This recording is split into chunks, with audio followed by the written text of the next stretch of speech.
ఎవరిని సెలెక్ట్ చేసుకోవాలి? నా ఓన్లీ రిక్వెస్ట్ ఏంటంటే నాకన్నా ఇంకా కొంచెం విజ్ఞానవంతుడు, ఇంకా కెపాసిటీస్ ఎక్కువ ఉన్న అతన్ని కానీ తీసుకొస్తే అది ఏ పార్టీకి సంబంధించి అయినా అది రాష్ట్రానికి, దేశానికి ఉపయోగపడుతుందని మాత్రమే నేను చెప్పగలను.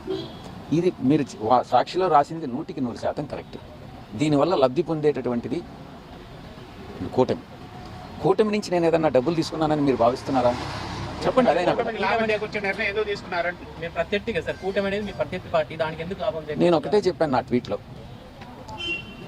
జగన్ గారు నా శ్రేయోభిలాషి.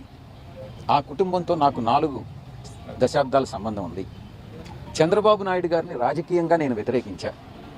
కుటుంబ పరంగా ఎటువంటి అభిప్రాయ భేదాలు లేవు, వ్యక్తిగత విభేదాలు లేవు. పవన్ కళ్యాణ్ గారితో నాకు చిరకాల స్నేహం ఉంది. ఈ రోజు కాదు, చెన్నై రోజుల నుంచి ఉంది. ఇక ప్రత్యర్థి అంటున్నారు. దేంట్లో ప్రత్యర్థి? వీళ్ళందరూ కూడా నేను ప్రత్యర్థులుగా భావించట్లేదు. నాకు ఒక క్లారిటీ ఉంది. దేంట్లో నేను రాజకీయాల్లో ఎలా విభేదించాను? రాజకీయాలు మాత్రమే నేను విభేదించాను, వ్యక్తిగతంగా ఎక్కడ లేదు.